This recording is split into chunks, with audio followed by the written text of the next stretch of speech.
اذهبا الى القوم الذين كذبوا بآياتنا، دونوں مل کر اس قوم کے پاس جاؤ جو ہماری آیات کو جھٹلا رہے ہیں، لیکن انہوں نے نبیوں کو کوئی اثر نہ لیا، تو فدمرناہم تدمیرا، ہم نے ان کو اکھیڑ پھینکا۔ پھر فرمایا نوح علیہ السلام کی قوم کو دیکھ لو، انہوں نے بھی ہمارے نبیوں کو جھٹلایا، ہم نے ان کو غرق کر کے دنیا کے لیے عبرت بنا دیا۔ صلی علی محمد وعلی آل محمد کما صلیت علی ابراہیم وعلی آل ابراہیم انک حمید مجید۔ اللہم بارک علی محمد وعلی آل محمد کما بارکت علی ابراہیم وعلی آل ابراہیم انک حمید مجید۔ رب اشرح لی صدری ویسر لی امری واحلل عقدۃ من لسانی یفقہوا قولی۔ رب زدنی علما وارزقنی فہما۔ سبحانک لا علم لنا الا ما علمتنا انک انت العلیم الحکیم۔ استغفر اللہ ربی من کل ذنب واتوب الیہ، استغفر اللہ ربی من کل ذنب واتوب الیہ، استغفر اللہ الذی لا الہ الا هو الحی القیوم واتوب الیہ۔ اعوذ باللہ من الشیطان الرجیم، بسم اللہ الرحمن الرحیم۔ وقال الذین لا یرجون لقاءنا لولا انزل علینا الملائکہ او نرى ربنا لقد استکبروا فی انفسهم وعتوا عتوا کبیرا۔ 19ویں پارے کا آغاز ہے، اور 19واں پارہ سورہ فرقان کے بقیہ حصے سورۃ الشعراء اور سورہ نمل کے ایک حصے پر مشتمل ہے۔ آج ہم انشاءاللہ سورہ فرقان، سورہ شعراء اور سورہ نمل مکمل یعنی 20ویں پارے کا کچھ حصہ بھی عرض کریں گے، چونکہ اگر 29 روزے ہو جائیں تو پھر ختم ایسے ایک پارے سے ممکن نہیں ہوگا، اس لیے تھوڑا تھوڑا بڑھانا پڑے گا تاکہ ختم ہو سکے۔ قال الذین لا یرجون لقاءنا لولا انزل علینا الملائکہ۔ سورہ فرقان کے اس سے پچھلے حصے میں مشرکین مکہ کے اعتراضات اور شبہات اور ان کے جوابات کا بیان چل رہا ہے۔ ان کا ایک شبہ یہ بھی تھا،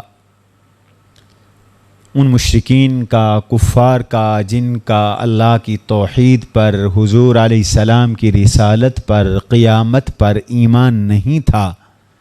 لولا انزل علینا الملائکہ، آپ اگر نبی ہیں تو ہمارے پاس فرشتے کیوں نہیں آتے، یا اللہ ہمیں نظر کیوں نہیں آتے؟ اللہ ہمیں خود بتا دیں کہ آپ ہمارے نبی ہیں، یا فرشتے آ کر بتا دیں ہمارے آپ اللہ کے نبی ہیں۔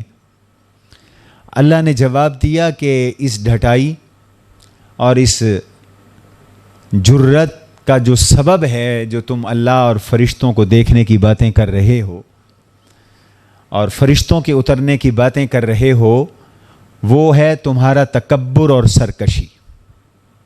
یاد رکھو، ہدایت سے محرومی کے 2 اسباب قرآن نے بارہا ذکر فرمائے۔ جو بھی ہدایت سے محروم ہوا وہ استکبار کی وجہ سے، استکباراً فی الارض فاستکبروا۔ تمام قوموں کے احوال میں اللہ نے ذکر فرمایا کہ انہوں نے کیوں نہیں تسلیم کیا، فاستکبروا، انہوں نے تکبر کیا۔ لقد استکبروا فی انفسہم، اپنے دلوں میں تکبر کیا، اپنے آپ کو بڑا سمجھا، نبی کو چھوٹا سمجھا، اپنے آپ کو مقام والا سمجھا، نبی کو بے مقام سمجھا، داعی کو حقارت کی نظر سے دیکھا، اپنے آپ کو بلندی کی نظر سے دیکھا، اس لیے گمراہ ہوئے۔ دوسرا، سرکش بن گئے اور سرکشی کرنے لگے، اللہ کے عذاب سے غافل ہو گئے۔ فرمایا ان لوگوں کا انجام یہ خود قیامت کے دن دیکھ لیں گے، موت کے وقت دیکھ لیں گے۔ یوم یرون الملائکۃ لا بشرا، وہ دن کو ان کے لیے خوشخبری کا نہیں ہوگا، وہ دن ان کے لیے خوشخبری کا نہیں ہوگا۔ اور اس وقت اگر کوئی ان کی نیکیاں ہیں وہ لے کے آئیں گے، یعنی موت کے وقت اگر ان کی کوئی نیکیاں ہیں بھی صحیح، فَجَعَلْنَاهُ هَبَاءً مَنْثُورًا، تو وہ اڑتی ہوئی خاک کی طرح ہو جائیں گی، ساری نیکیاں ان کی برباد ہو جائیں گی۔ اسی کے ساتھ فرمایا یوم یعض الظالم علی یدیہ یقول یا لیتنی اتخذت مع الرسول سبیلا یا ویلتا لیتنی لم اتخذ فلانا خلیلا۔ اس دن کافر اور ظالم افسوس کے ہاتھ ملیں گے، افسوس اور غصے کی وجہ سے اپنے ہاتھوں کو کاٹیں گے۔ آدمی جب بہت زیادہ غصے اور افسوس میں ہوتا ہے تو ہاتھ کاٹتا ہے، بہت زیادہ غصے اور افسوس میں ہوں گے اور کہیں گے کاش کہ میں حضور علیہ الصلاۃ والسلام کے ساتھ تعلق بنا لیتا، اے کاش میں حضور کی غلامی اختیار کر لیتا، اے کاش میں حضور کا فرما بردار بن جاتا، اور ایک افسوس، اے کاش کہ میری گندے لوگوں کے ساتھ دوستی نہ ہوتی، میں فلاں بدبخت کو یار نہ بناتا جس نے مجھے گمراہ کیا، حالانکہ میرے پاس حق آ چکا تھا اور شیطان نے مجھے رسوا کر دیا، اے کاش میں اس کے ساتھ دوستی نہ لگاتا۔ غلط سوسائٹی اور برے دوست آدمی کی گمراہی کا ذریعہ بھی ہوتے ہیں، یہ بھی گمراہی کا ذریعہ ہوتے ہیں۔ سوسائٹی بری ہوتی، اٹھنا بیٹھنا غلط لوگوں سے، یاری دوستی غلط لوگوں سے، اور وہ دوست رکاوٹ بن جاتے ہیں۔ اس لیے حضور علیہ السلام نے فرمایا المرء علی دین خلیلہ، آدمی اپنے دوست کے دین پر ہوتا ہے، آدمی اپنے دوست کے دین پر ہوتا ہے، جو جیسے دوست بناؤ گے ویسے بنو گے، اسی کے دین پہ چلو گے۔ فَلْيَنْظُرْ إِلَىٰ مَنْ يُخَالِلُ، تو دوست بناتے ہوئے دیکھا کرو کس کو دوست بنا رہے ہو، وہ عقیدے کا ٹھیک ہے، اس کا کریکٹر ٹھیک ہے، اس کے اخلاق ٹھیک ہیں، وہ اللہ کا نیک بندہ ہے یا بدبخت اور بدکار ہے، نمازی ہے یا بے نمازی ہے۔ شریف بچے، شریف لوگ شرابیوں کی سوسائٹی میں بیٹھ کر شرابی بن جاتے ہیں، چوروں اور ڈاکوؤں کی سوسائٹی میں جاتے ہیں تو چور اور ڈاکو بن جاتے ہیں۔ نیک نیک گھرانے کے بچے، آج کل کی نسل خراب ہو جاتی ہے اسی وجہ سے۔ فرمایا قیامت میں افسوس ہوگا۔ عقبہ بن ابی معیط ایک بڑا کافر اور مشرک تھا، اس نے مکے والوں کی دعوت کی، حضور صلی اللہ علیہ وسلم کو بھی بلایا، آپ تشریف لے گئے، آپ نے فرمایا میں نہیں کھانا کھاتا۔ اس نے اصرار کیا کہ حضرت کھانا کھائیں، مہربانی ہوگی۔ آج میں ایک شرط پہ کھانا کھاؤں گا، تم اسلام لے آؤ۔ اس نے کہا میں اسلام لاتا ہوں، اسلام قبول کر لیا۔ اس کے اسلام قبول کرنے کا جب ابی بن خلف کو پتہ چلا، اس کی دوستی تھی عقبہ بن ابی معیط کے ساتھ، اس نے کہا مجھے پتہ چلا ہے کہ تو مسلمان ہو گیا۔ اس نے کہا ہاں، محمد کہتے تھے میں کھانا نہیں کھاتا اس لیے میں مسلمان ہو گیا۔ اس نے کہا اچھا تو پھر اسلام اگر نہیں چھوڑتا تو تیری میری دوستی ختم، لہٰذا میرے ساتھ دوستی رکھنا ہے تو تو جا اور نعوذ باللہ حضور صلی اللہ علیہ وسلم کے منہ پر جا کے تھوک کیا اور اس دین سے اظہار برات کر۔ اس بدبخت نے ایسے ہی کیا، اس پر اللہ نے یہ آیت اتاری کہ یہ جو یار کی باتیں مان رہا ہے کل کو دونوں پچھتائیں گے، اور یہی ہوا، دونوں غزوہ بدر میں قتل ہوئے، دونوں یار جہنم رسید ہوئے۔ اللہ تعالیٰ اچھے دوست نصیب فرمائے۔ وقال الرسول یا رب ان قوم اتخذوا هذا القرآن مہجورا، حضور علیہ السلام رسول اللہ صلی اللہ علیہ وسلم کی ایک شکایت اللہ نے نقل کی۔ حضور نے دربار خداوندی میں شکایت کی یا کریں گے، دونوں قول ہے، اور وہ شکایت کیا ہوگی؟ یا رب، او میرے رب، ان قومی، میری قوم، اتخذوا هذا القرآن مہجورا، انہوں نے میرے قرآن کو چھوڑ دیا، پیٹھ کے پیچھے پھینک دیا۔ یہ حضور اللہ کی دربار میں شکوہ کر چکے یا شکوہ کریں گے کہ میرے کلمہ پڑھنے والے، میری امت کے لوگ یا میری امت کہلانے والے، انہوں نے قرآن کو پیٹھ کے پیچھے پھینک دیا۔ مفسرین کہتے ہیں قرآن پہ ایمان نہ لانا بھی حضور کی شکایت میں داخل۔ جو قرآن پہ ایمان نہیں لاتا اس کے بارے میں بھی حضور کی شکایت ہے۔ جو قرآن پہ ایمان لاتا ہے لیکن قرآن کی تلاوت نہیں کرتا، وہ بھی شکایت میں شامل۔ حضور گویا اس کی بھی شکایت کر رہے ہیں۔ کسی نے قرآن پاک یاد کیا پھر بھلا دیا، وہ بھی شکایت میں شامل ہو سکتا ہے۔ جو قرآن پہ عمل نہیں کرتا وہ بھی اس شکایت کے اندر شامل۔ جو قرآن کی درست ادائیگی اور تجوید کی طرف توجہ نہیں کرتا وہ بھی اس شکایت میں شامل۔ جو قرآن کو سمجھنے کی کوشش نہیں کرتا وہ بھی اس میں شامل۔ آج امت کا کیا حال ہے؟ امت کی پستی کا سبب ہی قرآن کو چھوڑ دینا ہے۔ ورنہ آپ دیکھیں قرآن نے کتنی شاندار، سونے سے زیادہ قیمتی ہمیں نصائح فرمائے، احکامات دیے، عبرتیں بیان کی، موعظتیں فرمائیں، علوم کے خزانے عطا فرمائے، کتنے قیمتی قیمتی موتی عطا کیے۔ آپ جب بیٹھتے ہیں تو کتنے محظوظ ہوتی ہیں روحانی ترقی کے ساتھ، اللہ کی رحمت کے برسنے کے ساتھ۔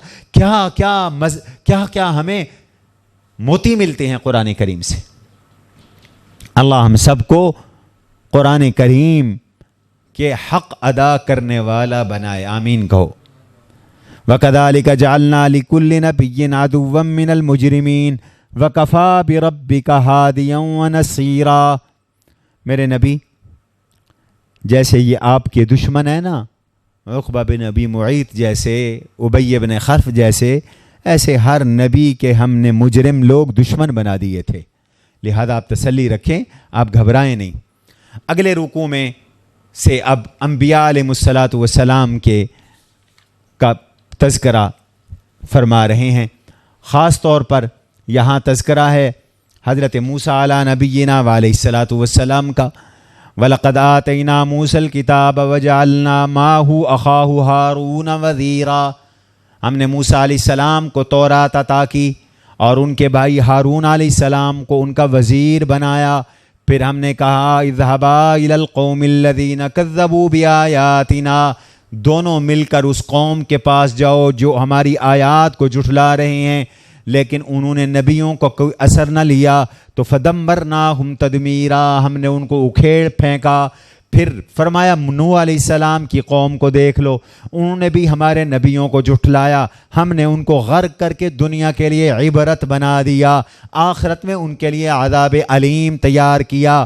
قوم عاد کو دیکھ لو، قوم سمود کو دیکھ لو، اور اس قوم کو دیکھ لو جنہوں نے نبی کو کنویں میں الٹا لٹکا دیا تھا، اصحاب الرس، انہوں نے وقت کے نبی کو کنویں میں لٹکا دیا تھا۔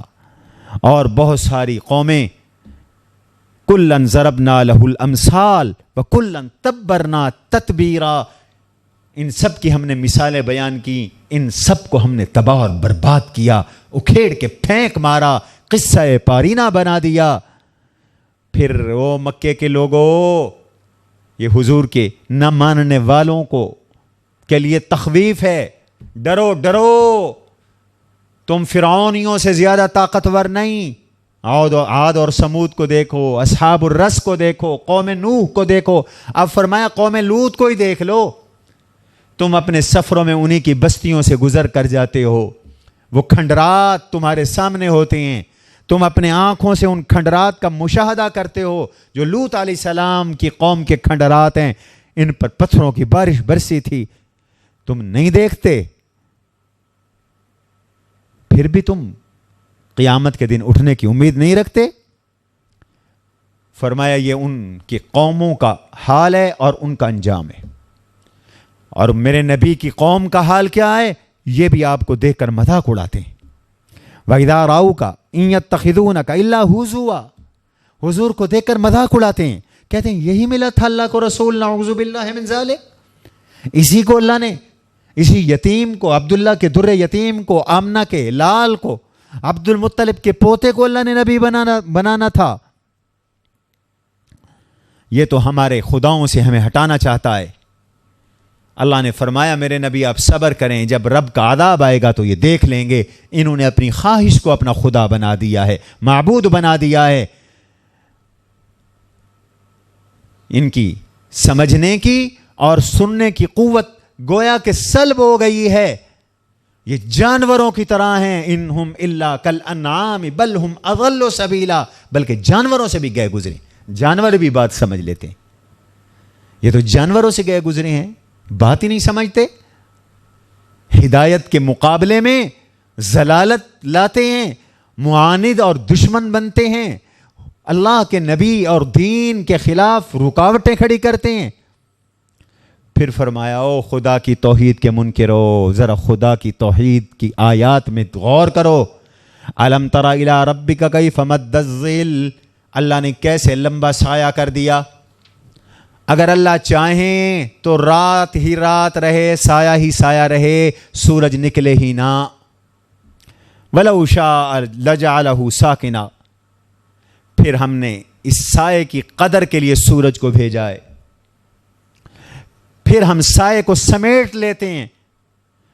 صبح کے وقت تو سایہ ہوتا ہے، سورج نکلتا ہے تو یہ آہستہ آہستہ سایہ گھٹتا چلا جاتا ہے، دوپہر تک سایہ ختم ہو جاتا ہے، پھر سورج ڈھلنا شروع کرتا ہے تو آہستہ آہستہ سایہ بڑھنا شروع ہو جاتا ہے، شام تک سایہ چھا جاتا ہے۔ فرمایا رات کو ہم نے تمہارے لیے اوڑھنا بنایا، نیند کو تمہاری تھکان کے توڑنے کا ذریعہ بنایا، تھک ہار کے سوتے ہو، تر و تازہ فریش ہو کے صبح کو اٹھتے ہو، یہ ہم نے بنایا، دن کو اٹھنے کا ذریعہ بنایا، ہم نے خوشگوار ہوائیں بنائیں، انہیں بھیجا، آسمان سے ہم نے پاکیزہ پانی اور بارش اتاری، جیسے کہ ابھی تھوڑی دیر پہلے آپ نے بارش دیکھی۔ فرمائے پھر اس بارش سے مردہ زمینوں کو ہم نے زندہ کیا، اپنی مخلوقوں کو بارش کا پانی پلایا، جانوروں کو پلایا۔ یہ کتنے ہم نے اچھے اچھے تمہیں دلائل دیے اپنی وحدانیت کو سمجھانے کے لیے۔ پھر ہم نے دریا اور سمندر بنائے، دو متضاد سمندروں کو ہم نے جوڑ دیا، ایک میٹھا دریا ایک کڑوا دریا۔ ھذا عذب فرات وھذا ملح اجاج، یہ میٹھا اور خوشگوار، یہ کڑوا اور کھارا۔ وجعل بینہما برزخا، ان کے درمیان ایک آڑ ڈال دی، ادھر کا پانی ادھر نہیں مکس ہوتا، ادھر کا پانی ادھر مکس نہیں ہوتا۔ ایسے دنیا میں بہت ساری جگہیں لوگوں کا مشاہدہ ہے، ایک کالے رنگ کا سمندر، ایک سفید رنگ کا سمندر، ایک کا پانی کالا کڑوا، ایک کا پانی میٹھا، اکٹھے چل رہے ہیں، ایک دوسرے میں مکس بھی نہیں ہوتے، اگر موت چلی بھی جاتی ہے تو واپس چلی جاتی۔ ایسے بہت سے مشاہدات ہیں، یہ ہماری قدرت کی نشانیاں ہیں۔ پھر اللہ نے تمہیں گندے پانی سے پیدا کیا، پھر تمہیں رشتہ داریاں دیں، نسب کی رشتہ داریاں بھی دیں، دامادگی کی رشتہ داریاں بھی دیں۔ کچھ رشتہ داریاں تمہارے باپ ماں کی طرف سے آ گئیں، کچھ رشتہ داریاں تمہاری سسرال کی طرف سے بن گئیں۔ تیرا رب سب کچھ پہ قادر ہے۔ شکوہ ہے کہ پھر بھی غیر اللہ کی پوجا کرتے ہیں یہ۔ میرے نبی چھوڑیں، وما ارسلناک الا مبشرا ونذیرا، ہم نے آپ کو خوشخبری دینے والا اور ڈرانے والا بنا کے بھیجا۔ قل ما اسألکم علیہ من اجر، میرے نبی تم سے پیسے بھی نہیں مانگتے، کوئی فیس بھی نہیں مانگتے۔ نبوی سنت یہ ہے کہ دین کے کام پر کوئی اجرت نہیں ہوتی، دین کے کام پر کوئی پیسے کا تقاضا اور مطالبہ نہیں ہوتا، یہی نبوی سنت ہے، اسی کو ہمارے اکابر نے زندہ رکھا ہے۔ بغیر کسی خود غرضی کے، بغیر کسی لالچ کے، بغیر کسی تقاضے کے، بغیر کسی مطالبے کے دین کا کام کیا۔ اللہ نے اپنے نبی کی ضرورتوں کو بھی پورا کیا، اور اللہ کے نبی کے وارث جو بغیر کسی لالچ کے دین کی خدمت کرتے ہیں، اللہ ان کی ضرورتوں کو بھی پورا کر دیتے۔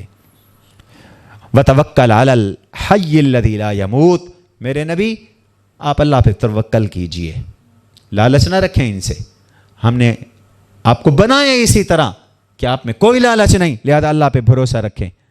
اگلے رکوع میں پھر فرمایا تبارک الذی جعل فی السماء بروجا، وہ ذات برکت والے جس نے آسمان میں برج بنا دیے، ستارے اور سیارے بنا دیے، فرشتوں کے لیے کمین گاہیں بنا دیں، اس میں سورج اور چاند بنا دیا، دن کے بعد رات، رات کے بعد دن کو لایا تاکہ لوگ نصیحت حاصل کریں۔ اور اللہ کے بندے کون ہیں؟ اب یہاں اللہ کے نیک بندوں کی، اولیاء اللہ کی کچھ نشانیاں بیان کی جا رہی ہیں۔ تقریباً 12-13 علامات ہیں اولیاء اللہ کی، اللہ کے نیک بندوں کی۔ اللہ کے نیک بندے کون ہیں؟ پہلی علامت وعباد الرحمن الذین یمشون علی الارض ہونا، اللہ والے زمین پہ چلتے ہیں تو عاجزی کے ساتھ چلتے ہیں، جھک کر چلتے ہیں۔ جھکنے کا یہ معنی نہیں بالکل نیچے دیکھو اور کسی سے ٹکرا جاؤ، اصل تو عاجزی کا تعلق دل سے ہے، وہ دل میں عاجزی رکھتے ہیں، تکبر کرتے ہوئے نہیں چلتے، اکھڑاتے ہوئے نہیں چلتے۔ وَإِذَا خَاطَبَهُمُ الْجَاهِلُونَ قَالُوا سَلَامًا، اللہ کے نیک بندے ان کا اگر جاہلوں سے واسطہ پڑ جائے تو ان سے سلام متارکت کرتے ہیں، سلام اعراض کرتے ہیں، الجھتے نہیں ہیں جاہلوں سے۔ جاہلوں سے کیا الجھنا، کیا لڑنا، سائڈ کر لیتے ہیں، کنارہ کر لیتے ہیں۔ اللہ والوں کی تیسری نشانی الذین یبیتون لربہم سجدا وقیاما، ان کی راتیں گزرتی ہیں سجدوں میں یا قیام میں۔ اللہ والے نماز تہجد ادا کرتے ہیں، راتوں کو اللہ کے سامنے جھکتے ہیں، اللہ کے سامنے کھڑے ہوتے ہیں۔ چوتھی نشانی والذین یقولون ربنا اصرف عنا عذاب جہنم ان عذابها کان غراما، اللہ کے نیک بندے اللہ سے دوزخ سے بچاؤ کی دعائیں کرتے ہیں، اے ہمارے رب ہم سے جہنم کا عذاب پھیر لے۔ اللہ والے مال بھی خرچ کرتے ہیں تو اعتدال کے ساتھ، لم یسرفوا ولم یقتروا، نہ بخل کرتے ہیں اور نہ اسراف کرتے ہیں، فضول خرچی کرتے ہیں، درمیانی راہ نکالتے ہیں۔ چھٹی خوبی والذین لا يدعون مع اللہ الہا آخر، اللہ کے ولی مشرک نہیں ہوا کرتے، شرک نہیں کیا کرتے، غیر اللہ کو نہیں پکارا کرتے، وہ توحید پرست اور موحد ہوتے ہیں۔ ساتویں نشانی ولا یقتلون النفس التي حرم اللہ الا بالحق، اللہ والے قتل بھی نہیں کیا کرتے، کسی کو ناحق قتل نہیں کیا کرتے۔ آٹھویں نشانی ولا یزنون، وہ بدکار بھی نہیں ہوتے، بدکاریاں بھی نہیں کیا کرتے۔ جو زنا اور بدکاری کرتے ہیں وہ تو بہت بڑا گناہ کا کام کرتے ہیں، ان کے لیے روز محشر دگنا عذاب ہوگا اور جہنم میں بڑا عرصہ رہنا ہوگا۔ ہاں، جو توبہ کر لے، قتل سے اور زنا سے توبہ کر لے، اچھے عمل کر لے، اللہ برائیوں کو ختم کر کے نیکیاں لکھ دیتے ہیں۔ نویں نشانی اللہ والے جھوٹی گواہی بھی نہیں دیا کرتے۔ 10ویں نشانی جب وہ فضول چیزوں سے گزرتے ہیں تو باوقار طریقے سے گزر جاتے ہیں، لغو مجلسوں کے پاس ہیں تو بس باوقار طریقے سے گزر جاتے ہیں، وہ ان مجلسوں کا حصہ نہیں بنتے، اس سوسائٹیوں کا حصہ نہیں بنتے۔ اور والذین اذا ذکروا بآیات ربہم لم یخروا علیہا صما وعمیانا، جنہیں رب کی نشانیاں یاد دلائے جائیں تو وہ بہرے بھی نہیں بنتے، گنگے بھی نہیں بنتے اور اندھے بھی نہیں بنتے، بلکہ اللہ کی نشانیاں یاد دلاؤ تو وہ نصیحت حاصل کرتے ہیں۔ اور فرمایا کہ 12ویں نشانی یہ ہے کہ وہ اپنی اولادوں کے لیے بھی، اولادوں کے نیک ہونے کے لیے بھی دعائیں کرتے ہیں۔ والذین یقولون، یہ جو دعا ہے نا، اس میں اپنے گھرانے اور آل اولاد کی نیکی اور ان کی اصلاح کی دعا قرآن نے سکھائی۔ ہر آدمی کو یہ دعا پڑھنی چاہیے، اور کہتے ہیں کہ اگر نماز میں، خاص طور پر فرض نماز میں، دعا سے پہلے جہاں آپ رب اجعلنی مقیم الصلاۃ ومن ذریتی پڑھتے ہیں، یہ دعا پڑھ لیں تو انشاءاللہ اللہ تعالیٰ اولاد کو نیک اور صالح فرمائیں گے۔ اولاد کا نیک ہو جانا آدمی کے لیے بڑا صدقہ جاریہ ہو۔ اولاد بری ہو جائے تو یہ دنیا میں بھی رسوائی کا ذریعہ، آخرت میں بھی رسوائی کا ذریعہ۔ ربنا هب لنا من ازواجنا وذرياتنا قرۃ اعین واجعلنا للمتقین اماما، یہ دعا اولاد کی اصلاح کا ذریعہ ہے۔ فرمایا جو ان اوصاف کے حامل ہمارے نیک بنتے ہیں اللہ ان کو جنت کے بالا خانے عطا کریں گے، اور جنت میں ان کے لیے تحفہ ہوگا سلام کا، جنت میں ہمیشہ رہیں گے، بہترین ٹھکانہ اور بہترین مقام ہے۔ قل ما یعبأ بکم ربی لولا دعاؤکم فقد کذبتم فسوف یکون لزاما۔ اللہ نے فرمایا اللہ تمہاری کیا پرواہ کرتا اگر تم اللہ کو نہ پکارتے۔ سورۃ الشعراء شروع ہو رہی ہے۔ سورۃ الشعراء نزول کے اعتبار سے 47 نمبر پر ہے، قرآن کریم کی ترتیب میں 26 نمبر پر ہے، اس کی 22 آیات اور 11 رکوع ہیں۔ اس کو سورۃ الشعراء اس لیے کہتے ہیں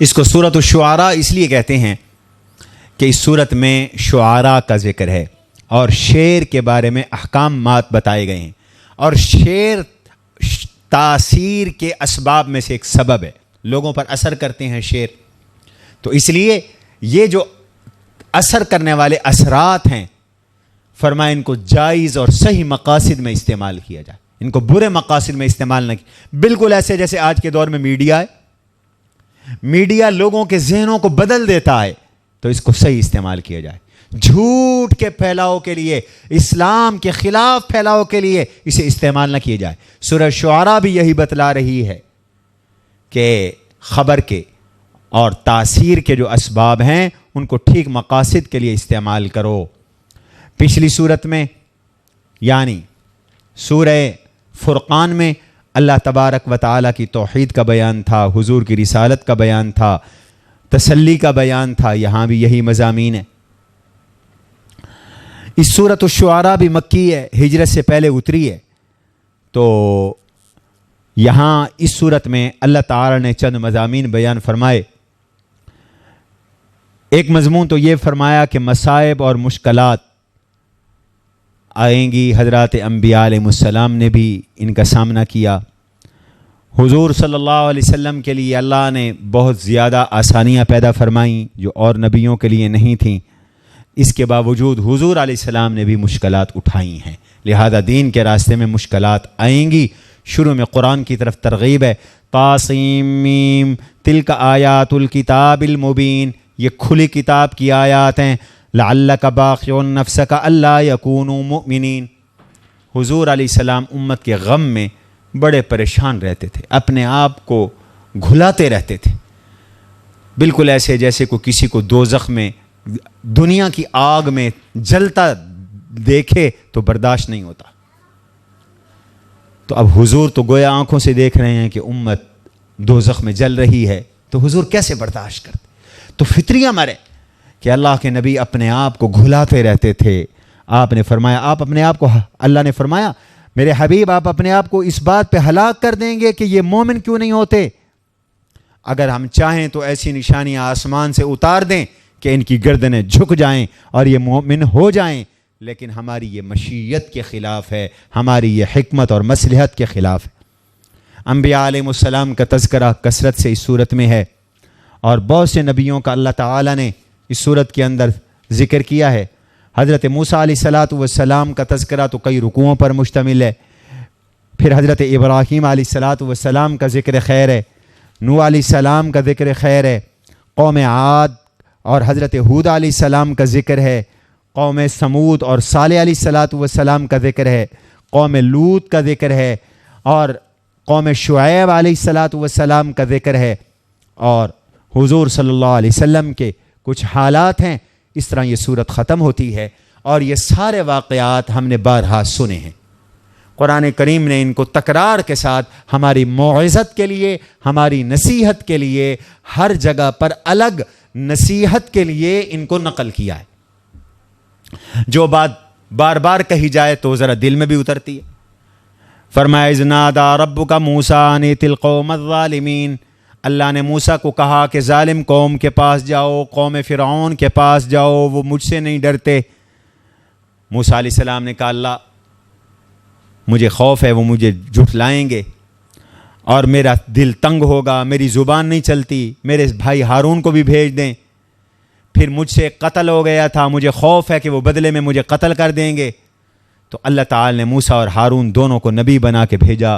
موسیٰ علیہ السلام فرعون کے پاس گئے اور فرعون کو جا کے یہ کہا ان ارسل معنا بنی اسرائیل، کہ بنی اسرائیل کو ہمارے پاس بھیجیں، بنی اسرائیل کو ہمارے پاس بھیجیں، چونکہ ان کو غلامی کی زندگی میں مبتلا کیا ہوا تھا، فرمایا ان کو آزاد کریں۔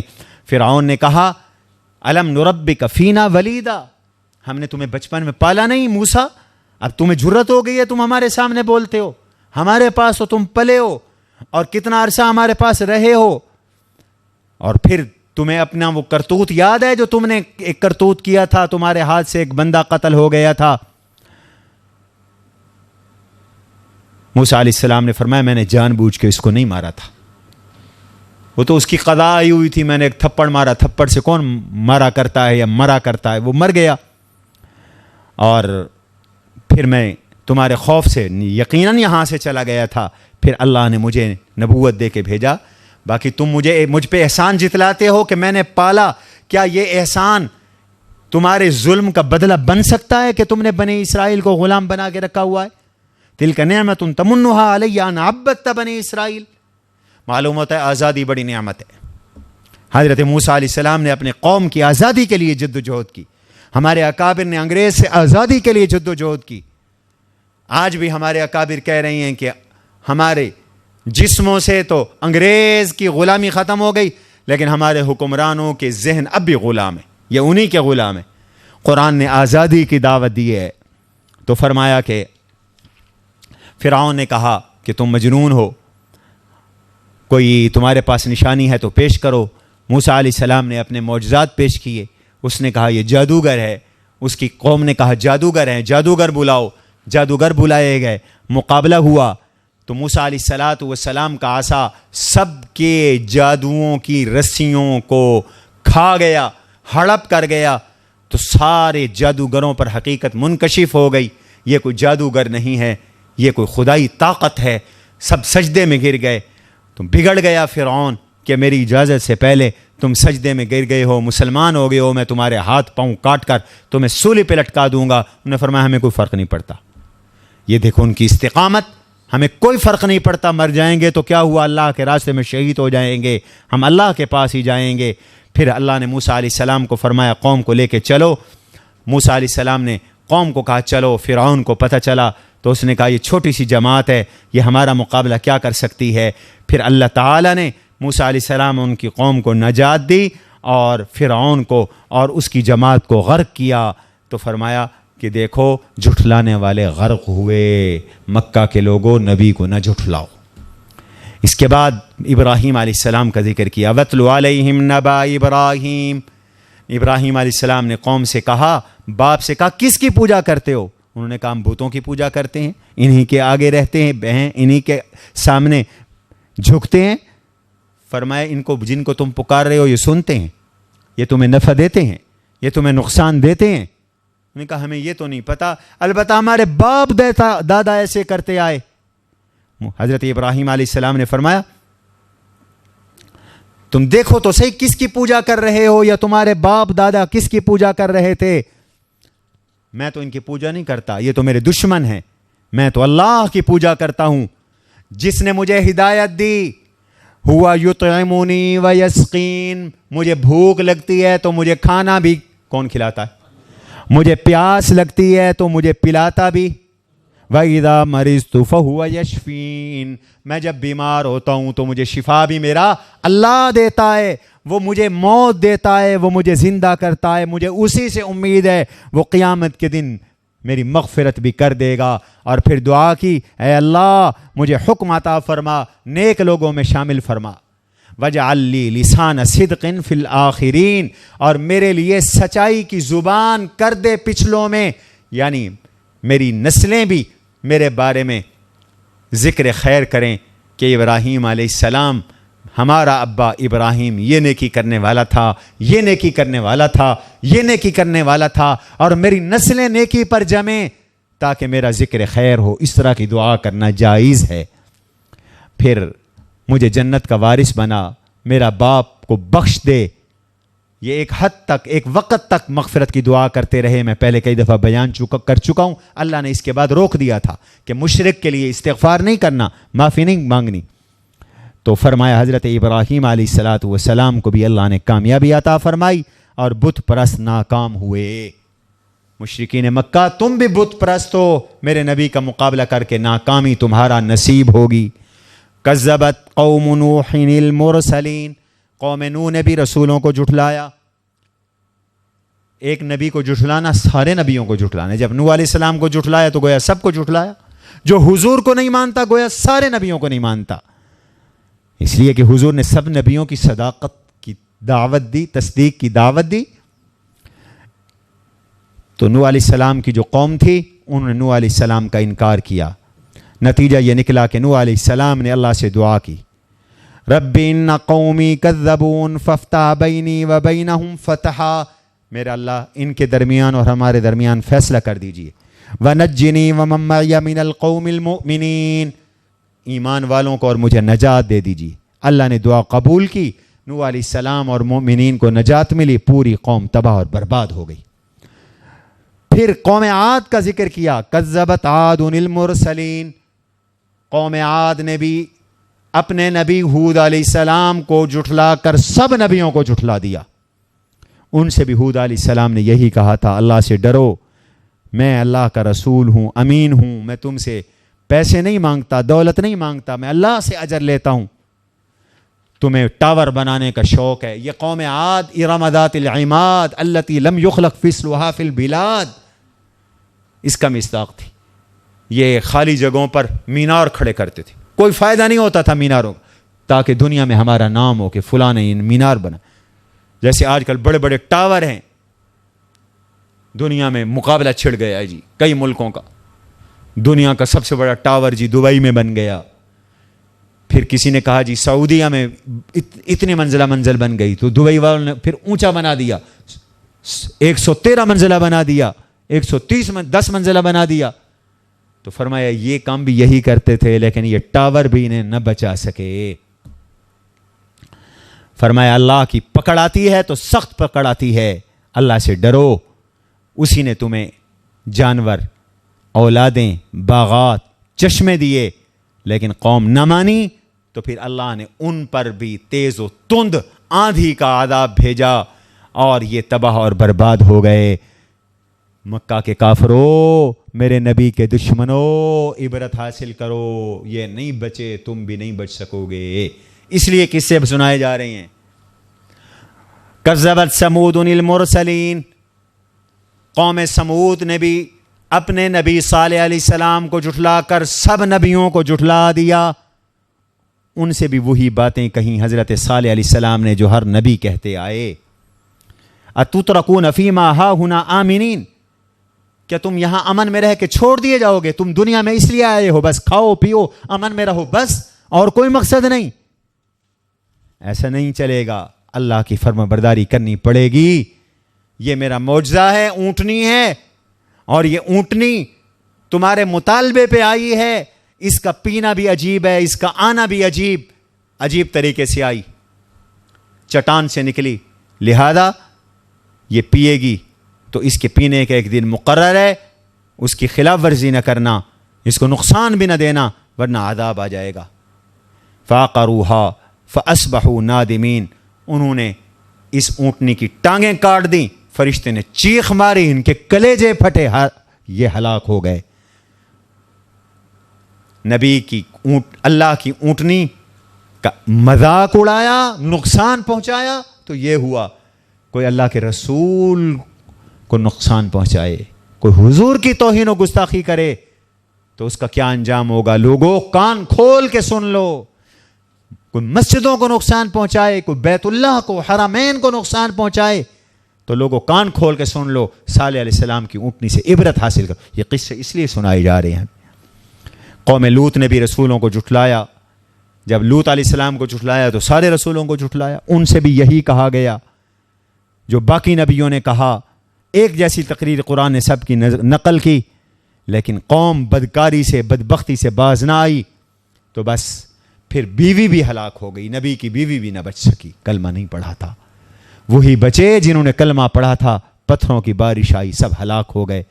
کذب اصحاب الایکۃ المرسلین، حضرت شعیب علیہ السلام کی قوم اصحاب الایکہ تھی، یعنی جنگل والے، یہ ان کے ارد گرد جنگل تھے، بند تھے۔ ان سے شعیب علیہ السلام نے فرمایا کم نہ ناپا کرو، کم نہ تولا کرو، سیدھا سیدھا پورا پورا وزن کیا کرو، چوریاں ڈکیٹیاں نہ کیا کرو۔ لیکن قوم نے ان کو جھٹلایا، نتیجہ یہ نکلا کہ یہ بھی تباہ اور برباد ہو گئے۔ میں کئی دفعہ بیان کر چکا ہوں، عام طور پر 5 معذب قوموں کا اللہ نے بارہا ذکر کیا۔ یہ سیمپل ہیں، ایگزامپل ہیں، نمونے ہیں۔ قومیں تو اور بھی بہت سی ہلاک ہوئیں، لیکن یہ قومیں عرب کے ارد گرد یا عرب میں رہتی تھیں، اور مکے والوں کے لیے اور عرب والوں کے لیے ان کو جاننا پہچاننا آسان تھا، ان کے آثار موجود تھے، ورنہ تو نبی تو ہر علاقے کے اندر آئے، اور جن نبیوں کی قوموں نے ان کی تکذیب کی وہ ہلاک بھی ہوئے، آج بھی کھنڈرات دنیا میں موجود ہیں۔ لیکن چونکہ ساری دنیا ہی تباہ ہو چکی تو ہمیں پتہ نہیں ہے کہ یہ کس قوم کے کھنڈرات ہیں، ورنہ تو نبی تو کہتے ہیں ہندوستان میں بھی آئے، انبیاء علیہ السلام تو یہاں بھی آئے، لیکن ہم ان کی تاریخ نہیں جانتے۔ فرمایا اب میرے نبی آ گئے، قرآن لائے تو اس کو مانو۔ انہ لتنزیل رب العالمین، قرآن کا پورا تعارف کروایا۔ قرآن نے خود تعارف، قرآن تجھے کس نے بھیجا؟ قرآن نے کہا تنزیل رب العالمین، مجھے رب العالمین نے بھیجا۔ قرآن تجھے کون لایا؟ قرآن نے کہا نزل بہ الروح الامین، مجھے جبریل امین لائے۔ قرآن تو کس پہ نازل ہوا؟ قرآن نے کہا لا قلبک لتکون من المنذرین، حضور کے دل پہ اترا۔ قرآن کیوں اترا؟ فرمایا لتکون من المنذرین، اس لیے اترا تاکہ حضور قرآن کے ساتھ دنیا کو اللہ سے ڈرا دیں۔ قرآن تو کس زبان میں آیا؟ بلسان عربی مبین، یہ فصیح عربی زبان میں آیا۔ قرآن تیرے مضامین کون سے ہیں؟ فرمایا انہ لفی زبر الاولین، قرآن کے مضامین تو پہلے صحیفوں والے ہیں، پہلے صحیفوں کو اس میں نقل کر دیا گیا۔ قرآن تیری صداقت کا گواہ کون ہے؟ فرمایا اولم یکن لہم آیۃ ان یعلمہ علماء بنی اسرائیل، بنی اسرائیل کے انصاف پسند علماء، عبداللہ بن سلام جیسے، اسد جیسے، اسید جیسے، عدی جیسے، عدی ابن حاتم جیسے، اور بڑے بڑے ایسے لوگ جو یہود و نصارہ کے منصف علماء تھے، نجاشی جیسے، وہ گواہی دے رہے ہیں کہ یہ قرآن اللہ کی سچی کتاب ہے۔ سورت کے آخر میں اللہ تعالی نے فرمایا هل انبئکم علی من تنزل الشیاطین، آؤ میں تمہیں بتاؤں شیطان کن کے پاس آتے جاتے ہیں، شیطانوں کا آنا جانا کن لوگوں کے پاس ہے۔ فرمایا تنزل علی کل افاک اسیم، ہر بہتان طراز، جھوٹے اور گناہگار پر شیطان آتے ہیں۔ شیطان کے ساتھ ان لوگوں کی دوستی ہے، اور شیطان کا ان کے پاس آنا جانا ہے، اور شیطان ان کو باتیں بتاتے ہیں، ان کے کانوں میں باتیں ڈالتے ہیں یا ان کی طرف کان لگاتے ہیں، اکثر جھوٹی ہوتی، اور اکثر شاعر وہ بھی اسی قبیل سے ہیں۔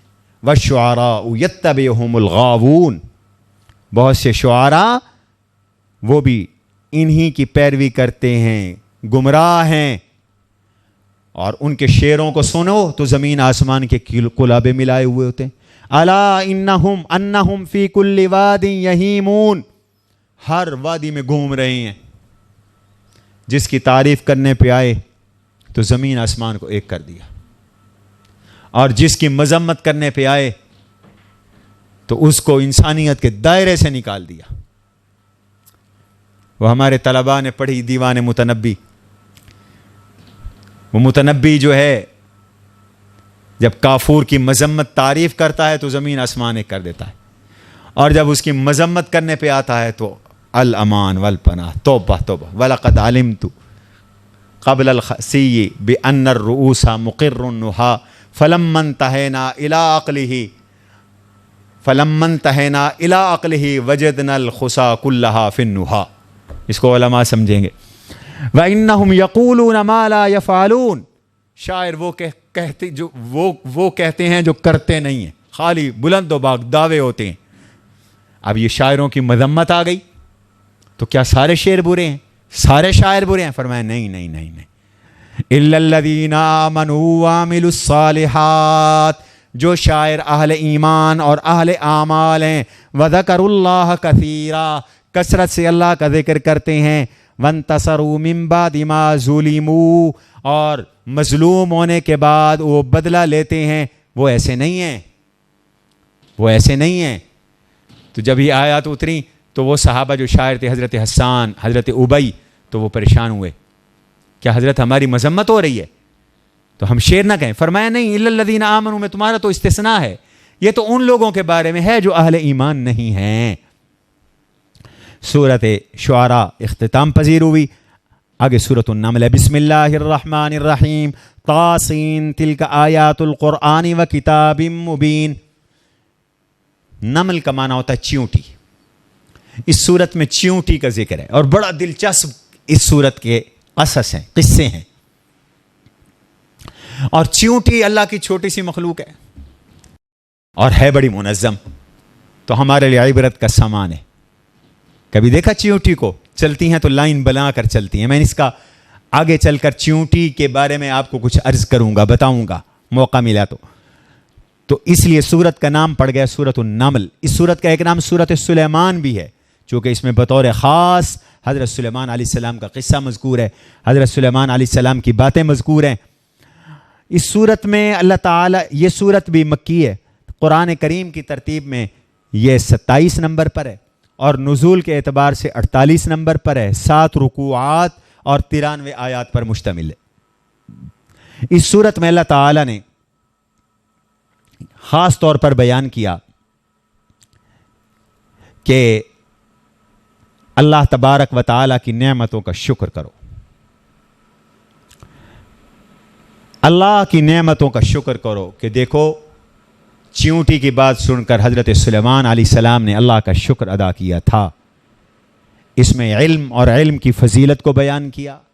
اس صورت میں عسکری قوت کا ذکر ہے اور اس صورت نے بتایا کہ ایمان ہر فرد کے لیے ہدف ہے. ہر فرد کو ایمان لانا چاہیے، حتیٰ کہ پرندے بھی ایمان لاتے ہیں. ہدہد کے ایمان کا تذکرہ اس صورت کے اندر مذکور ہے.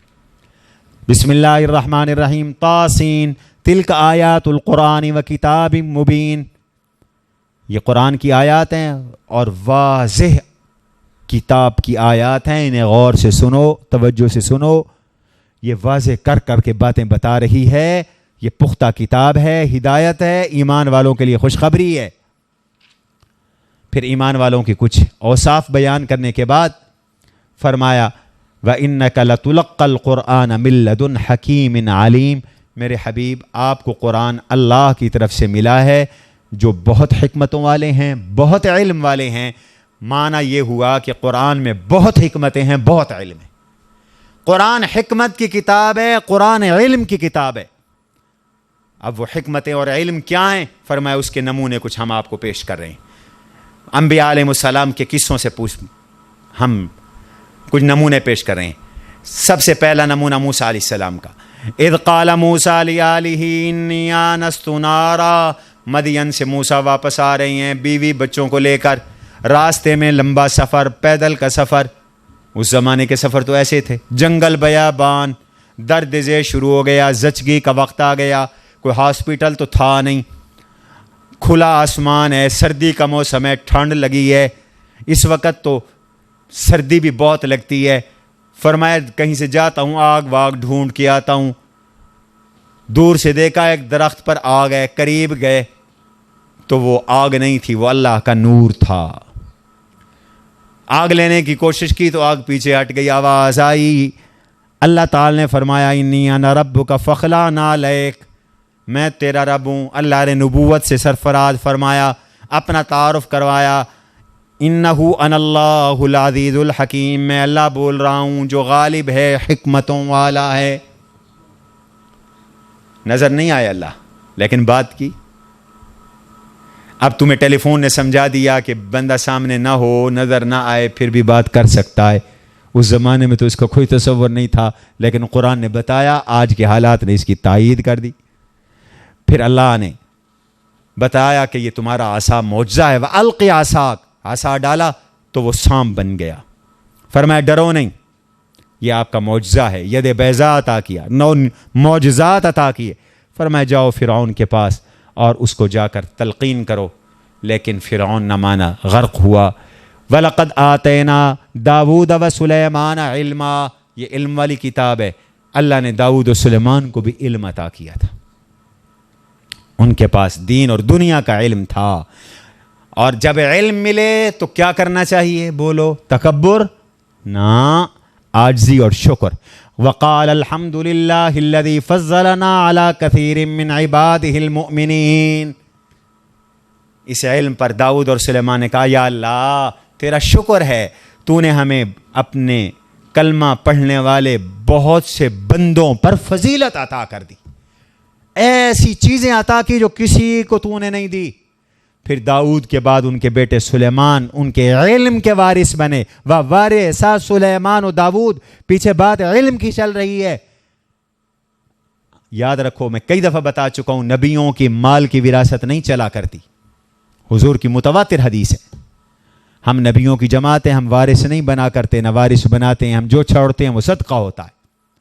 اس لیے بی بی فاطمہ کے بارے میں جو لوگ کہتے ہیں جی انہیں فدق نہیں ملا، باغ نہیں ملا، تو بی بی فاطمہ ضرور گئی حضرت ابو بکر صدیق کے پاس. ان کے سامنے یہ حدیث نہیں تھی. حضرت ابو بکر صدیق سمیت 10 صحابہ نے یہ حدیث سنا دی تو بی بی فاطمہ راضی ہو کر گھر واپس آ گئیں. آخر حضور کی تربیت یافتہ تھی. اپنے بابا کی حدیث پہ فاطمہ خوش نہیں ہوں گی تو کون خوش ہوگا؟ بات سمجھیں. باقی یہ ساری قصے کہانیاں لوگوں نے گھڑ دیں اور بی بی فاطمہ کا سہارا لے کر کتے کی طرح ابو بکر کو بھونکا، عمر کو بھونکا. اپنے ایمان خراب نہ کرو. نبیوں کی وراثت نہیں ہوتی، علم کی وراثت ہوتی ہے. فرمایا ایھا الناس علمنا منطق الطیر، اللہ نے ہمیں پرندوں کی بولیوں کا علم دیا. حضرت سلیمان علیہ السلام حاجی صاحب سمجھ جاتے تھے گائے کیا کہہ رہی ہے، یہ بھینس کیا کہہ رہی ہے، یہ بلبل کیا کہہ رہی ہے. وہ مور کی باتیں بھی سمجھ جاتے تھے. اللہ نے ان کو پرندوں کی بولیوں کا علم دیا تھا اور دنیا کے تمام مال اور اسباب دیے تھے. فرمایا یہ اللہ کا بڑا فضل ہے. اور سلیمان علیہ السلام کو بے بہا وسائل دیے. پھر وَحُشِرَ لِسُلَيْمَانَ جُنُودُهُ مِنَ الْجِنِّ وَالْإِنسِ وَالطَّيْرِ فَهُمْ يُوزَعُونَ. انسان، جنات، پرندے سب تابع، سب کی جماعتیں بناتے تھے. تابع اور فرما بردار کھڑی رہتی تھی. یہ انسانوں کی جماعت کھڑی، یہ جنوں کی جماعت کھڑی. وہ پرندے انتظار کے غول کے غول. اب سلیمان علیہ السلام سفر کر رہے تھے، پورا لشکر تھا. چلتے تھے تو وہ ایسے تھوڑی چلتے تھے. یہ جو تم 20-30 گاڑیاں دیکھتے ہو ان وزیروں شزیروں کی، چھوٹے موٹے وزیر کی تو 1-2 ٹی ٹی ٹی کرنے والی گاڑی ہوتی ہے. پروٹوکول تو سلیمان علیہ السلام کا تھا. اور وہ کیا پروٹوکول تھا کہ جب چلتے تھے تو جنات چل رہے ہیں، انسان چل رہے، اوپر پرندے وہ ساتھ چل رہے. تخت پہ بیٹھتے تھے تو 400 علماء کی کرسیاں، سونے کی کرسیاں تخت پر ہوتی تھیں، اس پہ علماء بیٹھتے تھے. یہ پروٹوکول تھا سلیمان علیہ السلام کا. تو پروٹوکول کے ساتھ جا رہے تھے. راستے میں چیونٹیوں کی ایک بستی سے گزر ہوا. یہ چیونٹی بڑی ذہین ترین اللہ کی مخلوق ہے، تو چھوٹی سی، لیکن اس کی زندگی میں بڑا نظم و ضبط ہے. یہ اپنے قاعدے قانون کی پکی ہے. حضرت یہ جو چیونٹی ہے لائن میں چلتی ہے، گرمیوں میں خوراک اکٹھی کرتی ہے، سردیوں میں بلوں میں رہتی ہے، بلوں سے باہر نہیں نکلتی.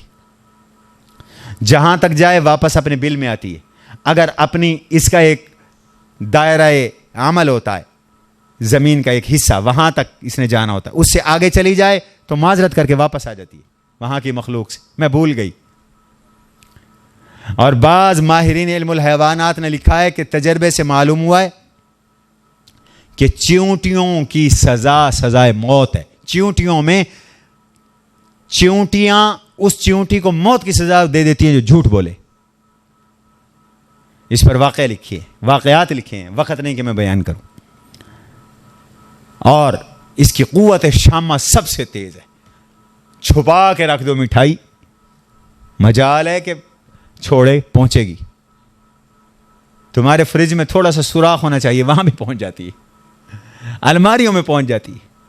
اور ذہین اتنی ہے, گندم کا دانہ لے گی نا, وہ ایسے نہیں اس کو کھائے گی, پہلے اس کے 2 ٹکڑے کرے گی, اس کا سر قلم کرے گی, کیونکہ جب دانہ 2 ٹکڑے ہو جائے تو پھر اگتا نہیں ہے, اس کو بیکار کر کے چھوڑتی ہے پھر کھاتی ہے.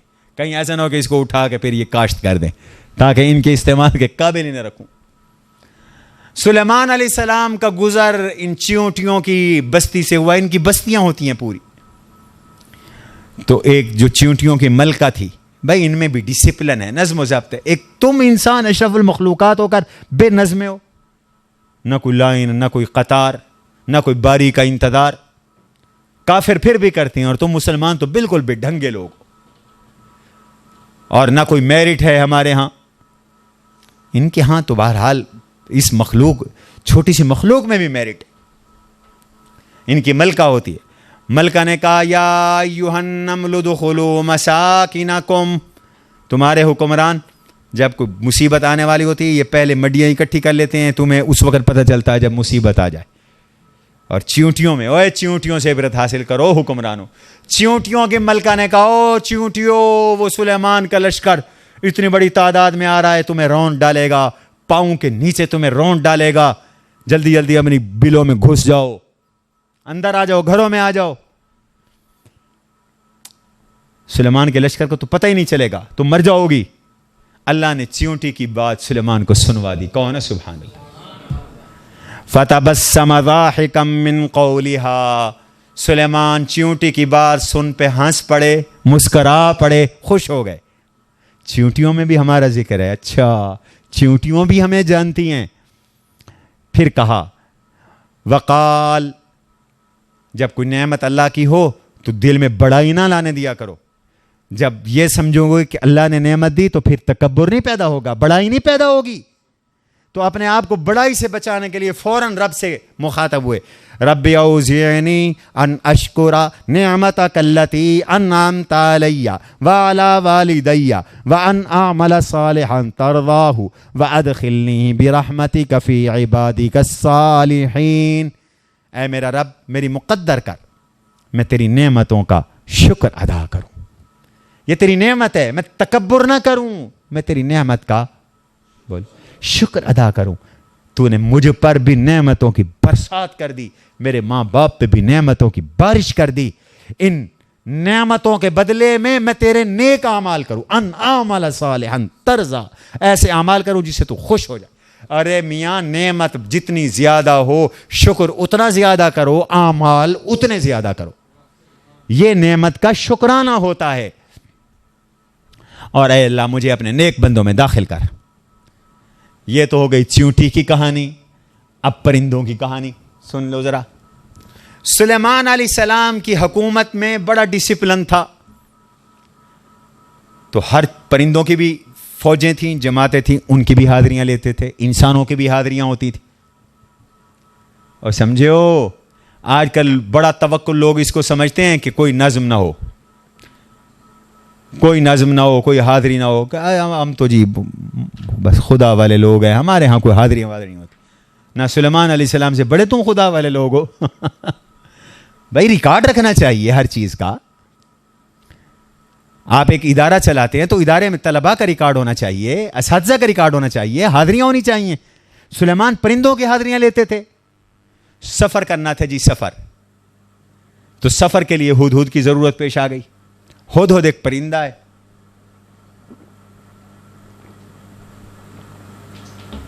جس کی لمبی چونچ ہوتی ہے. یہ زمین میں چونچ مار کر کیڑا تلاش کر کے کھاتا ہے. اور اللہ نے اس کو یہ صلاحیت دی ہے کہ اس کو اندازہ ہو جاتا ہے کہ نیچے کتنا گہرا پانی ہے, کتنے فٹ نیچے ہے پانی, ذرا توجہ بھائی, کتنے فٹ نیچے ہے. اب اس کی ضرورت پیش آ گئی جی, لیکن مسز ہدہد غیر حاضر ہیں ہی نہیں. بڑا غصہ آ گیا حضرت سلیمان علیہ السلام کو, کہاں ہے بھائی ہدہد؟ فرمایا لَأُعَذِّبَنَّهُ عَذَابًا شَدِيدًا أَوْ لَأَذْبَحَنَّهُ أَوْ لَيَأْتِيَنِّي بِسُلْطَانٍ مُبِينٍ. آنے تو دو اس کو, یہ آنے تو دو, یہ جو غیر حاضر ہے اس کی سخت پٹائی لگے گی. یہ بھی ہو سکتا ہے میں اس کو ذبح کر دوں.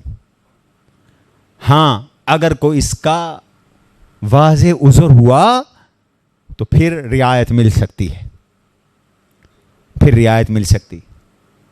بس تھوڑی دیر ٹھہرے تھے, ہدہد آ گیا. اب یہ جو آیا تو اس کو بھی پتا تھا کہ غیر حاضری لگ گئی ہوگی, طالب علموں کی طرح میں نے کوئی عذر تو بتانا ہے. قال احطت بما لم تحط به وجئتك من سبأ بنبأ یقین. اس نے آ کے کہا حضرت سلیمان, حضرت میری بات سن لیں, ایک ایسی خبر لائی ہوں, ایک ایسا علم لائی ہوں جو آپ کے پاس نہیں ہے. علام الغیوب کون؟ اور ہدہد کا بھی عقیدہ یہی تھا, عالم الغیب اللہ ہے. تم کیسے انسان ہو, ہر کسی کو عالم الغیب بناتے ہو؟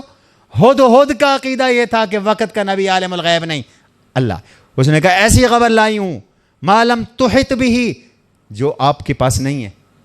اور وہ خبر ہے قوم سبا کی, اور وہ یقینی خبر ہے, اتھینٹک ہے, تصدیق شدہ ہے, ایسی ویسی نہیں. میں وہاں پھنس گئی تھی اس لیے آنے میں لیٹ ہو گئی. ان کی خبر سنو کیا ہے. حضرت قوم سبا کی جو ملکہ ہے نا, اس کا نام تھا بلقیس. وہ عورت ہے اور وہ جناب بادشاہ ہے, ان کی سربراہ مملکت ہے.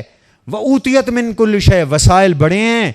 وَلَهَا عَرْشٌ عَظِيمٌ, اس کا ایک بڑا عرش ہے, تخت ہے جو 80 ہاتھ لمبا تھا, 40 ہاتھ چوڑا تھا, 20 ہاتھ اونچا تھا.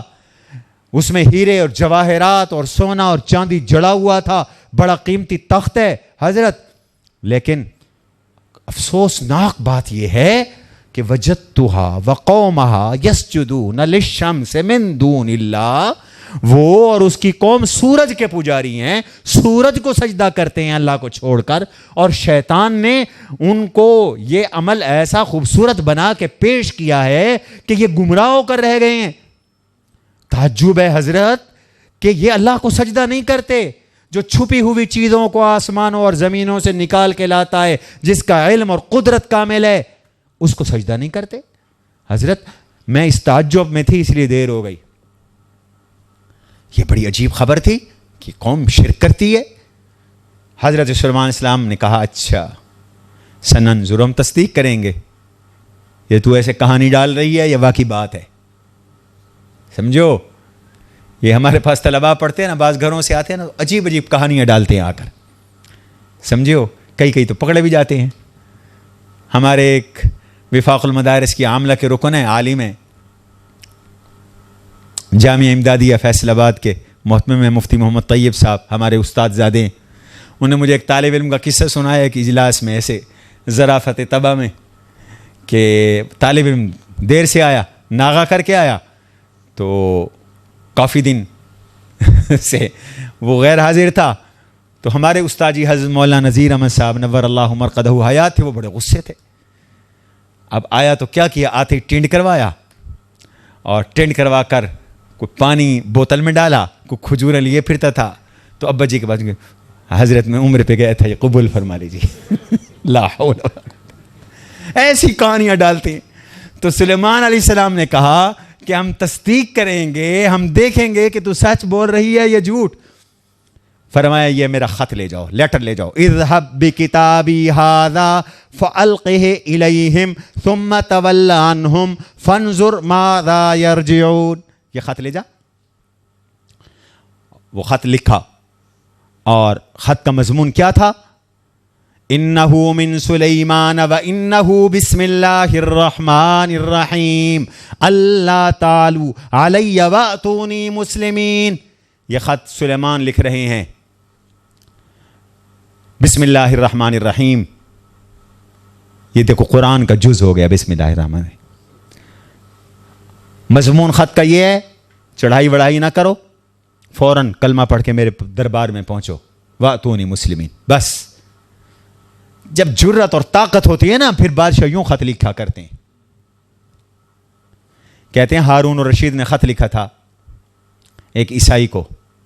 اس نے خط لکھا, عیسائی نے خط لکھا ہارون الرشید کو کہ جی اب تک ہم ٹیکس دیتے تھے فلاں علاقے کا, اب ہم ٹیکس نہیں دیں گے, جو کرنا ہے کر لو.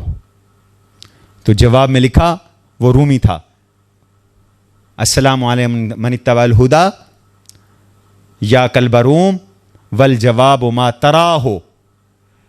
او رومی کتے, تیرے خط کا جواب وہ ہے جو تو اپنی آنکھوں سے دیکھے گا, سنے پڑھے گا نہیں. اور بھیج دیے خط, اور پیچھے لشکر بھی بھیج دیے, جاؤ اس کی طبیعت ٹھیک کر کے آؤ.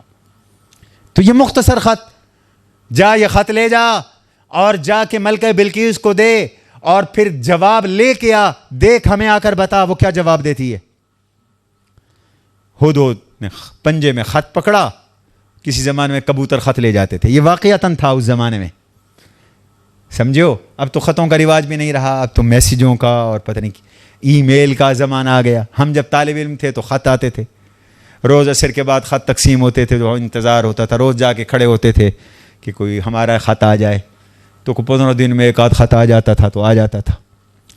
تو وہ خطوں کا زمانہ تھا. کبوتر بھی خط لے جاتے تھے. چلا چل لفافہ کبوتر کی چال میں, یہ اوپر لکھتے بھی تھے لوگ.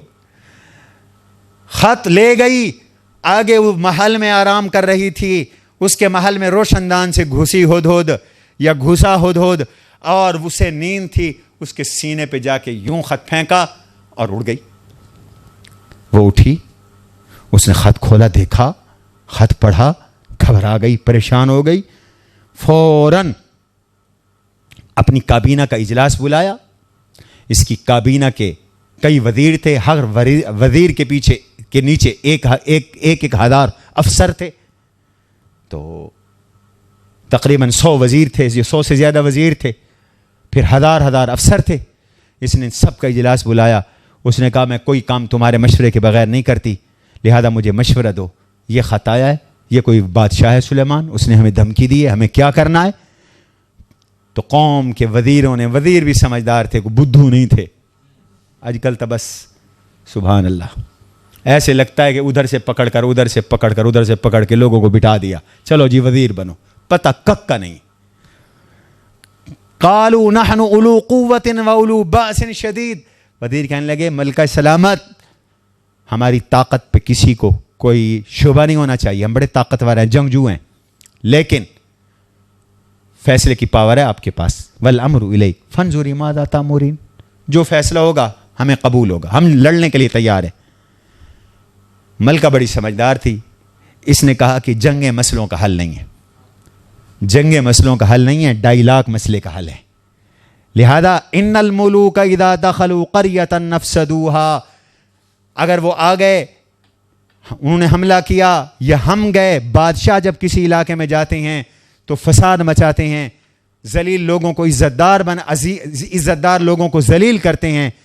لہذا ہم دیکھتے ہیں کہ یہ کوئی عام بادشاہ ہے, کوئی لالچی انسان ہے, یا کوئی واقعی اللہ کا نبی ہے, کوئی نیک آدمی ہے, اور اس کی نشانی یہ ہے کہ میں کچھ ہدیے دے کر, کچھ گفٹ دے کر بھیجتی ہوں. دیکھتے ہیں کہ وہ کیا جواب دیتے ہیں. یہ حکومتیں اس طرح اندازے لگاتے ہیں, کچھ امداد دے دی, دیکھتے ہیں کہ یہ آگے قبول کرتے ہیں تو پھر ہم اپنا ایجنڈا ان پر مسلط کر دیں گے. یہ جو گفٹ اور امدادیں ہوتے ہیں نا, یہ ایجنڈا مسلط کرنے کے لیے ہوتا ہے. اب تم قادیانیوں کو اقلیتوں سے نکال دو, اب تم ناموس رسالت کا قانون ختم کر دو, اب تم نمازیں بند کراؤ, کرونا کے بہانے سے دکھ ہی جائے گی. کردی کی آڑ میں انہوں نے مدرسوں کو ذلیل کیا, اب کرونا کی آڑ میں مسجدوں اور دینداروں کے خلاف آپریشن. تبلیغی جماعت دنیا میں پہلی دفعہ اس کا آپریشن بند ہے, اس کا کام بند ہے. باقی سارے کام چل, دکانیں چلی ہوئی ہیں, مارکیٹیں کھل گئی ہیں, نہیں کھلے تو مدرسے نہیں کھلے, نہیں کھلا تو تبلیغی جماعت کا کام نہیں کھلا,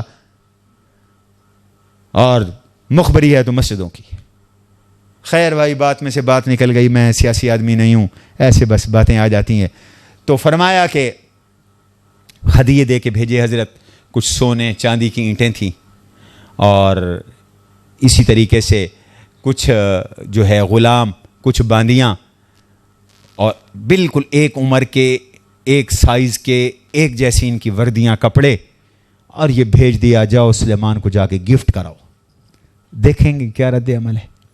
حضرت سلیمان علیہ الصلاۃ والسلام کے پاس جب یہ لشکر پہنچ رہا تھا تو حضرت سلیمان علیہ السلام نے ان کے آنے سے پہلے جنوں سے کہا چلو بھائی ان کے راستے پر سونے اور چاندی کی اینٹوں کی دیواریں لگا دو. ایک طرف سونے چاندی کی دیوار، دوسری طرف بھی سونے چاندی کی دیوار، سونے کا فرش لگا دو. اور قطار کے اندر لوگوں کو کھڑا کر دیا. اب وہ جو 2-4 سونے کی اینٹیں لے کے آ رہے تھے انہوں نے آ کے دیکھا کہ سونے کی سڑک بنی پڑی ہے، سونے اور چاندی کی دیواریں ہیں، تو وہ تو ویسے ہی شرمندہ ہو گئے، کیا گفٹ دیں گے اور کیا کریں گے بادشاہ کو. بہرحال آئے تو دیکھ کر مرعوب ہوئے، اور سلیمان علیہ الصلاۃ والسلام کی حکومت دیکھی تو مرعوب ہوئے اور ہدیہ پیش کیا. سلیمان علیہ الصلاۃ والسلام نے فرمایا ارجع الیہم فلنأتینہم بجنود لا قبل لہم بہا فلنخرجنہم منہا اذلۃ وہم صاغرون. جاؤ اپنی ملکہ سے کہو فوراً آئے، کلمہ پڑھے، اگر وہ نہ آئی تو میں لشکر لے کے آ رہا ہوں اور ذلیل کر کے تمہیں تمہارے ملک سے نکال دیں. اب یہ گئے، انہوں نے جا کے اپنے تأثرات بیان کیے. تو اب ملکہ بلقیس نے اپنی کابینہ سے کہا کہ چلو بھائی اب چلتے ہیں. اب یہ اپنے لشکر کو لے کے چل پڑی، لیکن سلیمان علیہ السلام کو کوئی خبر نہ ہوئی. وہ جب دھول اڑنے لگی تو پوچھا یار یہ کوئی لشکر آ رہا ہے، یہ کیسی دھول مٹی ہے؟ بتایا گیا کہ ملکہ بلقیس اپنے لاؤ لشکر کے ساتھ آ رہی ہے. فرمایا اچھا. تو تخت لگا کے بیٹھے تھے، اپنی کچہری لگا کے بیٹھے تھے، میٹنگ کر رہے تھے، آفس میں بیٹھے تھے. فرمایا ایکم یاتینی بعرشھا قبل ان یاتونی مسلمین. یہ جو چند کلومیٹر کے فاصلے پر ہے نا، ان کے یہاں پہنچنے سے پہلے پہلے اس کا وہ جو بڑا مشہور زمانہ تخت ہے کون اٹھا کے لائے گا؟ قال عفریت من الجن.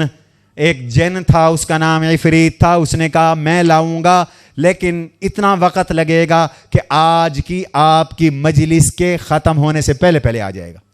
فرمایا نہیں نہیں نہیں نہیں، مجھے اس سے بھی جلدی چاہیے. تو ان کا حضرت کے دربار میں ایک اہل علم موجود تھا. قال الذي عنده علم من الكتاب انا آتیک به قبل ان يرتد الیک طرفک. اس نے کہا کہ میں لے آؤں گا تخت آپ کی آنکھ جھپکنے سے پہلے پہلے، آنکھ جھپکنے سے پہلے پہلے میں لے آؤں گا. وہ لے آیا جی تخت، اتنی دیر میں لے آیا. میاں یہ کرامت تھی. ان کا نام تھا آصف بن برخیا. اس کے پاس اسم اعظم تھا، اس نے اسم اعظم پڑھا اور اس کی برکت سے اللہ نے اس کو یہ تسخیر دی کہ یہ اٹھا کر اس نے تخت کھڑا کر دیا. میں اپنے والد گرامی نور اللہ مرقدہ کی وفات کے بعد ان کی مسجد میں درس دیتا تھا، یہاں مدری مسجد چوک پر. تو ہمارے درس کے ایک ساتھی تھے، وہ ہمارے دادا کے ساتھی تھے، ان کے ساتھ بھی رہے، پھر ساری زندگی ہمارے والد صاحب کا درس سنا، پھر وہ میرے درس میں بیٹھتے رہے. مطالعہ بھی تھا ماشاءاللہ اور تجربہ. تو انہوں نے مجھ سے ایک سوال کیا. انہوں نے کہا کہ نبی تو نہ لا سکے تو کیا صحابی کا مقام اوپر ہوتا ہے؟ تو آصف بن برخیا تو صحابی تھے، سلیمان خود تو لا نہ سکے تو ان کا صحابی لے آیا. سوال تو معقول ہے. تو میں نے انہیں کہا کہ دیکھو، جو نبی ولی کی کرامت ہوتی ہے وہ بھی نبی کا فیض ہوتا ہے، اور وہ دراصل نبی کا معجزہ ہوتا ہے. وہ نبی کا معجزہ ہوتا ہے، ورنہ ولی بن ہی نہیں سکتا جب تک کہ نبی کے نقش قدم پر نہ چلے. تو یہ گویا کہ سلیمان علیہ السلام کا معجزہ تھا. حضرت وہ عرش آ گیا، فرمایا کہ میاں جلدی کرو، اس میں چینجنگ کرو، ہم نے بلقیس کی ذہانت کا امتحان لینا، اس کو ضروری تبدیلیاں کر دو، پتہ نہ چلے کہ وہی تخت ہے. بدل دیے گئے، کوئی ایک چیز، ایک ڈیزائن بدل دیا، دوسرا پائے کا ڈیزائن بدل دیا ہوگا، کوئی اوپر کا ڈیزائن بدل دیا ہوگا، کوئی ہیرے جواہرات میں چینجنگ کر دی. وہ آ گئی ملکہ بلقیس. فلما رآہ مستقرا عنده. یہ تو خیر پھر جب یہ تخت آیا تو سلیمان علیہ السلام نے پھر اللہ کا شکر کیا. اب دیکھو تیسری بار ان کے شکر کا ذکر آ رہا ہے. چیونٹیوں کی بات پہ شکر کیا حضرت سلیمان علیہ الصلوۃ والسلام نے. ہدہد کے اس واقعے پر اب یہ شکر آ گیا درمیان میں ایک جگہ اور شکر کا ذکر ہے, یعنی ہمیشہ شکر ہی کرتے رہے. اور یہی درس ہے اس واقعے سے کہ اللہ کی نعمت پر شکر ادا کرو. تو فرمایا کہ اللہ میں تیرا شکر ادا کرتا ہوں, تو یہ میرا امتحان بھی ہے. ھذا من فضل ربی لیبلونی اشکر ام اکفر, یہ امتحان ہے کہ میں شکر کرتا ہوں یا کفر کرتا ہوں, ناشکری کرتا ہوں. عرش بدل گیا. بلقیس آئی, پوچھا اہا کذا عرشک, جناب کا عرش ایسے ہی ہے؟ وہ بھی بڑی ذہین تھی. قالت کأنہ ہو, وہ کہنے لگی ایسے لگتا ہے کہ بعینہ ہی یہ وہی ہے, گویا کہ یہ وہی ہے. یہ نہیں کہا کہ وہی ہے, چونکہ وہی تو نہیں تھا, تبدیلی ہو چکی تھی. بہرحال حضرت سلیمان علیہ السلام اس کو محل میں لے گئے, اور اس کے محل میں جانے سے پہلے یہ کیا, نیچے پانی کا تالاب تھا, اوپر ایک صاف ستھرا شیشہ لگوا دیا. پتہ نہیں چلتا تھا کہ یہ شیشہ ہے, اعلیٰ کوالٹی کا شیشہ. آج کل بھی ہوتا ہے ایسے, نیچے پانی بہہ رہا ہوتا ہے, اوپر شیشہ ہوتا ہے, اور یوں بندہ اس کے اوپر چلے تو یوں لگتا ہے جیسے پانی کے اندر بندہ جا رہا ہو. پتہ نہ ہو تو آدمی رک جاتا ہے کہ یار میں پانی میں جا رہا ہوں. تو اب جب محل میں جانے لگے تو آگے وہ پانی کا تالاب, اوپر شیشہ. کشفت عن ساقیہا, تو اس نے اپنی پڑلیوں سے کپڑا اٹھا لیا, اس نے سمجھا پانی میں گھس رہے ہیں. قال انہ سرح ممرد, سلیمان علیہ السلام نے فرمایا کہ یہ کیا کر رہی ہو, یہ تو شیشہ ہے.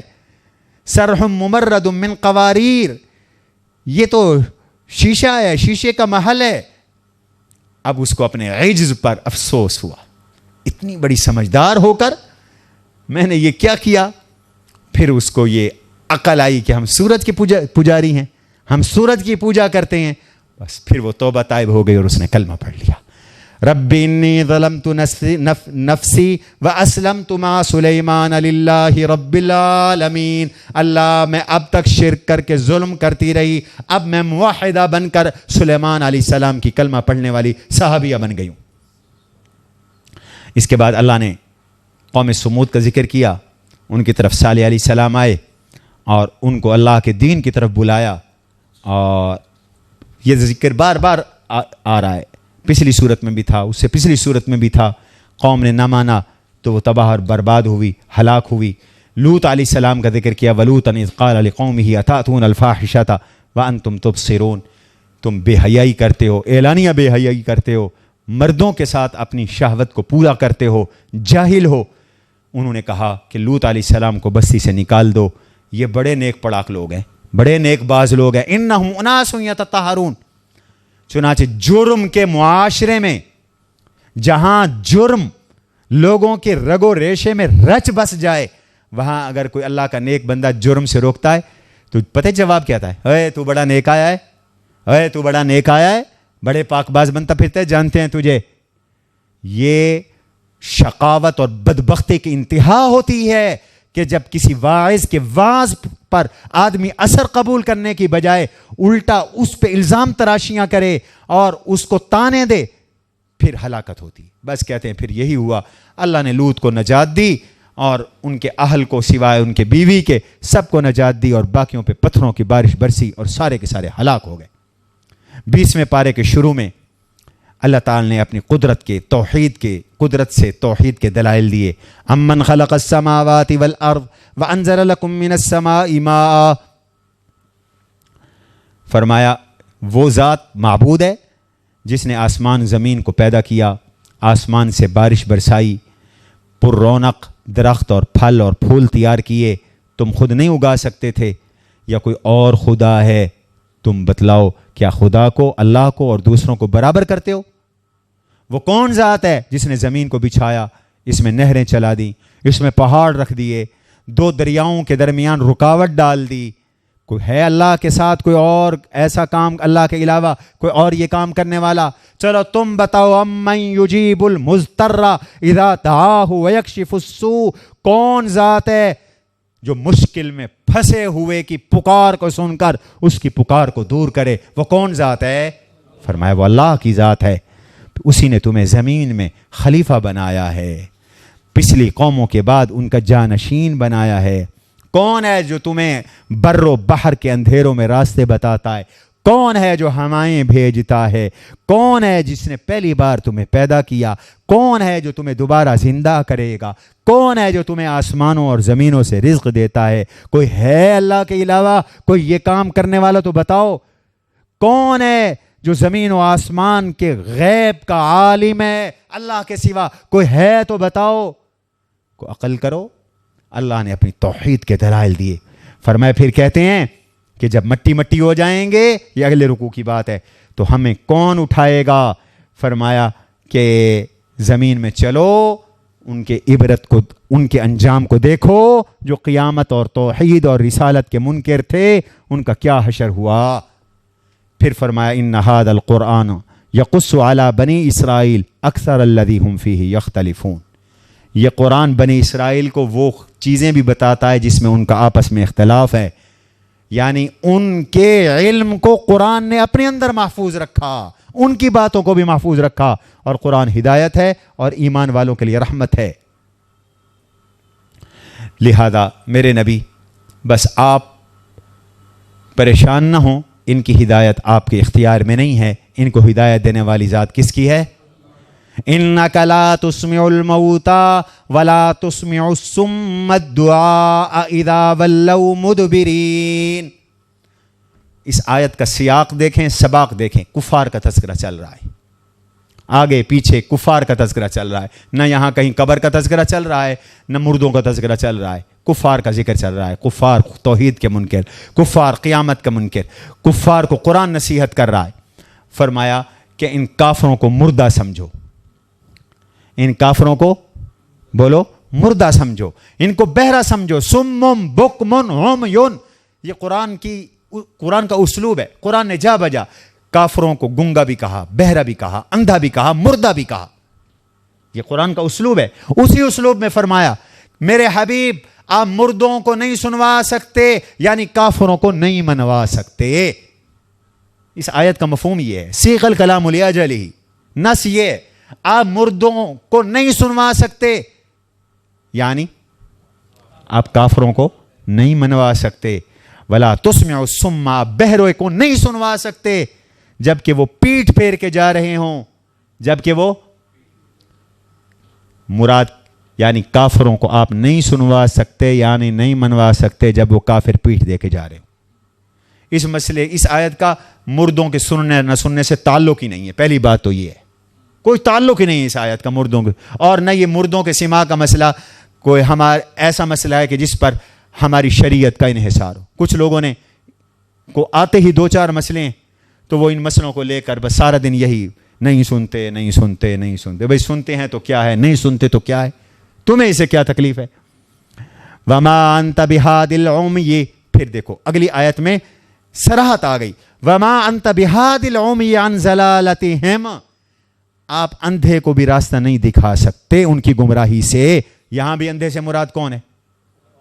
بولو، اللہ نے کہا آنکھیں ہیں، وَلَهُمْ أَعْيُنٌ لَا يُبْصِرُونَ بِهَا، آنکھیں ہیں دیکھتے نہیں، یعنی اندھے کافر ہیں، اپنی آنکھوں کو استعمال میں نہیں لاتے، ان کو بھی آپ ہدایت نہیں دے سکتے۔ اچھا آپ کس کو سنواتے ہیں؟ ان تسمعوا الا من یؤمن بآیاتنا، ایمان والے کو آپ منوا سکتے ہیں، آپ کافر کو نہیں منوا سکتے۔ اگر مردوں کا مسئلہ ہوا تو پھر تو یہ مطلب ہوگا کہ آپ کافروں مردوں کو نہیں سنوا سکتے، ایمان والے مردوں کو سنوا سکتے ہیں، سمجھو نا؟ اس لیے یہ مسئلہ نہیں ہے۔ آخر اس کے بعد قیامت کی ایک بڑی نشانی پیش کی، فرمایا وَإِذَا وَقَعَ الْقَوْلُ عَلَيْهِمْ أَخْرَجْنَا لَهُمْ دَابَّةً مِّنَ الْأَرْضِ تُكَلِّمُهُمْ أَنَّ النَّاسَ كَانُوا بِآيَاتِنَا لَا يُوقِنُونَ، جب اللہ کا عذاب آنے والا ہوگا نا، پھر اللہ زمین سے ایک جانور نکالیں گے جو لوگوں سے بات کرے گا۔ لوگ ہماری آیات کے ساتھ یقین نہیں رکھتے، کہتے ہیں قرب قیامت میں جو بڑی بڑی نشانیاں ہوں گی، ان میں ایک نشانی ہے دجال کا آنا، ایک نشانی ہے عیسیٰ علیہ السلام کا اترنا، حضرت مہدی کا آنا، یاجوج ماجوج کا نکل پڑنا، اسی طرح ایک نشانی ہے سورج کا مغرب سے نکلنا، ایک نشانی ہے اس جانور کا زمین سے نکلنا. کہتے ہیں کوہ صفا سے یہ نکلے گا، لوگوں سے باتیں کرتا ہوگا، عجیب الخلقت ہوگا، اس کی عجیب شکل اور صورت ہوگی. بہت سے لوگ اس کو دیکھ کر مسجد حرام سے بھاگ جائیں گے، کچھ لوگ باقی بچیں گے تو ان کے چہرے منور ہو جائیں گے. یہ مقام ابراہیم تک آئے گا، پھر اس کے بعد باہر نکل کر یہ پوری زمین پہ پھیل جائے گا. یہ قیامت کے قریب قریب ہوگا. اگلے رکوع کے اندر اللہ نے قیامت کا ذکر فرمایا. یہ قیامت کی علامت کا بیان تھا. آگے قیامت کے احوال ہیں. یوم ینفخ فی الصور، سور پھونکا جائے گا تو آسمان و زمین کی ہر چیز بھی ہوش ہو جائے گی سوائے ان کے جن کو اللہ چاہے گا. یہ وہ فرشتے ہوں گے جو اللہ کے عرش کو تھامے ہوئے ہوں گے. فرمایا قیامت کے کیا احوال ہوں گے؟ آپ پہاڑ کو دیکھیں گے کہ وہ جمے ہوئے ہیں اور وہ ایسے گزر رہے ہیں جیسے کہ بادل گزرتا ہے. اصل میں قیامت میں ان بادلوں، ان پہاڑوں کے مختلف احوال ہوں گے. پہلی حالت یہ ہوگی زلزلہ آئے گا. اذا زلزلت الارض زلزالہ بست الجبال بسا فکانت ہباء منبثا، تو ریزہ ریزہ ہو جائیں گے پہاڑ. پھر ایک دوسری حالت آئے گی کالعہن المنفوش، یہ روئی کے گالوں کی طرح ہوں گے. پھر ایک حالت ہوگی کہ روئی کے گال بھی اکٹھے ہوتے ہیں، ان کا ذرہ ذرہ الگ ہو جائے گا. پھر ایک حالت ہوگی کہ اللہ ان ذرات کو اڑا دیں گے، پھر یہ ذرات اوپر اکٹھے ہو جائیں گے تو وہ یوں لگیں گے تحسبها جامدۃ. یہ اس حالت کا بیان ہے. فرمایا کہ یہ اللہ کی کاریگری ہے جس نے ہر چیز کو مضبوط بنایا. پھر فرمایا من جاء بالحسنہ، نیکی کر کے آؤ گے تو بہتر بدلہ ملے گا اور قیامت کی گھبراہٹ سے امن پاؤ گے، ورنہ وہاں تو کلیجہ منہ کو آئے گا. اور جو برائیاں لائے گا اوندھے منہ اس کو دوزخ میں ڈالا جائے گا. پھر فرمایا انما امرت ان اعبد رب هذه البلدہ، میرے نبی آپ اعلان کر دیں بلدہ کہ مجھے رب نے حکم دیا ہے کہ میں اس شہر کے رب کی عبادت کروں جس نے ہر چیز کو حرام کیا ہے اور اسی کے لیے ہر چیز ہے، اور مجھے حکم ہے کہ میں پہلے مسلمان ہوں، فرما بردار بنوں. اور مجھے اللہ نے حکم کیا ان اتلو القرآن، میں قرآن پڑھوں، قرآن کی تلاوت کروں. بس جو ہدایت اختیار کرے گا تو اسی کو نفع ہوگا، جو گمراہ ہوگا تو اپنا نقصان کرے گا. حضور نے فرمایا میرے نبی آپ کہہ دیجئے میں تو ڈرانے والا ہوں. وقل الحمدللہ، آپ کہہ دیں اللہ تیرا شکر ہے.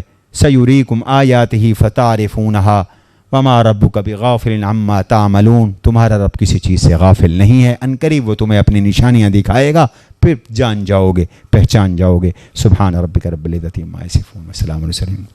اللهم لك الحمد كله ولك الشكر كله ولك الخلق كله ولك الملك كله بيدك الأمر كله لا نحصي ثناء عليك أنت كما أثنيت على نفسك. ربنا ظلمنا أنفسنا وإن لم تغفر لنا وترحمنا لنكونن من الخاسرين. اللهم إنا ظلمنا أنفسنا وإن لم تغفر لنا وترحمنا لنكونن من الخاسرين. اللهم إنا نستغفرك ونتوب إليك. اللهم اغفر لنا ما قدمنا وما آخرنا وما أسررنا وما أعلنا وما أنت به أعلم منا، أنت المقدم وأنت المؤخر ولا حول ولا قوة إلا بالله العلي العظيم. یا اللہ ہماری قرآن کریم کی اس محنت کو اپنی بارگاہ میں قبول فرما لے. یا اللہ قبول فرما لے. یا اللہ قبول فرما لے. یا اللہ سننے والوں کی محنت کو قبول فرما لے. یا اللہ ہماری نجات کا ذریعہ فرما دے، ہمارے گناہوں کی معافی کا ذریعہ فرما دے. یا اللہ ہماری اصلاح کا ذریعہ فرما دے، ہمارے قلوب کے تزکیے کا ذریعہ فرما دے، ہماری زندگیوں کی تبدیلی کا ذریعہ فرما دے. ہمیں قرآنی بنا دے، ہمیں نورانی بنا دے، ہمیں نور والا بنا دے، جیسے کہ آپ نے فرمایا نور علی نور. یا اللہ ہمیں وہ نور عطا فرما جو آپ سے آپ کے نبی نے مانگا تھا. اللہم اجعل لی نورا واعظم لی نورا، اللہم اجعل عن یمینی نورا وعن شمالی نورا ومن فوقی نورا ومن تحتی نورا. یا اللہ ہمیں ہر طرح کا نور نصیب فرما، ہدایت کا نور نصیب فرما، قرآن کا نور نصیب فرما، شفا کا نور نصیب فرما۔ یا اللہ ہمارے بچوں کو بھی نیک اور صالح فرما۔ آج ہم نے دعا پڑھی ہے یا اللہ ہمیں بھی نصیب فرما۔ ربنا هب لنا من ازواجنا وذریاتنا قرۃ اعین واجعلنا للمتقین اماما۔ اے میرے مولا جو بیمار ہیں سب کو شفا نصیب فرما یا الہ العالمین۔ سب بیماروں کو، آج بھی ہمارے جامعہ کے فاضل ہیں مفتی عبداللہ، انہوں نے فون کیا ان کے بھائی بیمار ہیں، ہمارے شاہد ذکی صاحب بیمار ہیں اور کئی احباب بیمار ہیں۔ یا اللہ سب کو صحت کاملہ عاجلہ دائمہ مستمرہ نصیب فرما، ہم سب کی حفاظت فرما، ہم سب کو اپنے کاموں پہ لگا دے، ہماری ضروریات کو خزانہ غیب سے پورا فرما، رزقوں میں برکت نصیب فرما، سلیمان علیہ السلام کی طرح شاکر فرما، یا اللہ داؤد علیہ السلام کی طرح شاکر فرما، یا الہ العالمین علم اور حکمت اور شکر کی دولت نصیب فرما، رزق اور شکر کی دولت نصیب فرما، یا الہ العالمین ناشکری سے محفوظ فرما، یا اللہ ہمیں فہم قرآن اور عمل بالقرآن نصیب فرما۔ صلی اللہ تعالی علی خیر خلق محمد وعلی آلہ وصحبہ اجمعین برحمتک۔